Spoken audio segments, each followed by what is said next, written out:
గురువుగారు ఆఫీసుల్లో చాలా ప్రాంతాల నుంచి వచ్చి పని చేస్తూ ఉంటారు. వాళ్ళకి కూర్చునే ప్రదేశం కానీ, వాళ్ళు పని చేసే ప్రదేశం కానీ, ఫ్యాక్టరీస్ ఉంటాయి. చాలా రకాలుగా ఉంటాయి.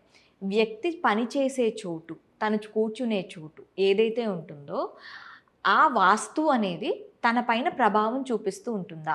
అలాగే మనసు చంచలత్వం కానీ, వ్యక్తి చంచలత్వానికి కానీ ఈ వాస్తు అనేది ఎంతవరకు వర్తిస్తూ ఉంటుంది? 100% ఉంటుందండి. ఎలా అంటే చాలామంది అంటారు, ఏమండి ఇది మన కంపెనీ కాదు, ఏదో కంపెనీ, ఏదో మనం ఏమన్నా శాశ్వతమా, ఇంకో ఉద్యోగం దొరికితే వెళ్ళిపోతాము. చాలామందికి ఒక దిక్కు ఉపయోగపడుతుంది. ఓకే, మనం సందర్భోచితంగా తెలుసుకుందాము. వాస్తు పాటిస్తే అద్భుతమైన మిరకిల్స్ జరుగుతాయండి. నక్షత్రార్వణం, దిక్కు అర్వణం, గ్రామార్వణం అని అనేక భాగాలు ఉన్నాయి.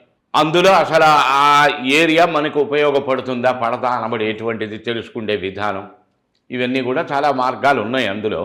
అయితే ఇప్పుడు మనం ఆఫీసులో కొంతమంది ఉంటున్నారు, వాడికి 10,000 ఉద్యోగం, 30 సంవత్సరాల నుంచి అదే కంపెనీలో ఉంటున్నాడు. ఎంతోమంది ఉన్నారు. అలాగే 2 లక్షలు 3 లక్షల రూపాయల శాలరీకి ఉద్యోగం చేస్తున్న వాడు ఉన్నారు. 2 నెలలు 3 నెలలు చేసి వేరే కంపెనీకి వెళ్తున్నటువంటి వాడు ఉన్నారు. మరి వీడు ఎందుకు కదలట్లా, వాడు ఎందుకు నిలబడట్లా? వాడికి చరస్థానం దొరికింది. చర, స్థిర, ద్విస్వభావ అని 3 రకాలు ఉంటాయి. చరము అంటే మూవింగ్, స్థిరము అంటే స్టాండర్డ్, ద్విస్వభావం అంటే జూయలు. కొంతమంది ఉంటారు ఉద్యోగం చేయరు కానీ వాడికి చాలా గొప్ప పేరు వస్తుంది.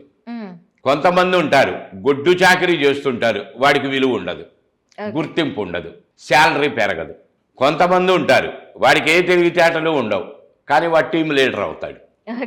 కొంతమంది జూనియర్స్ ఉంటారు, వీడు టీం లీడర్ని నడిపిస్తుంటాడు కానీ గుర్తింపు వీడికి రాదు. కారణం ఏమిటి అంటే ఆయా ప్రదేశములలో నీ ఉన్నటువంటి విధానం, ఆయా దిక్కుల్లో నువ్వు కూర్చున్నటువంటి విధానం.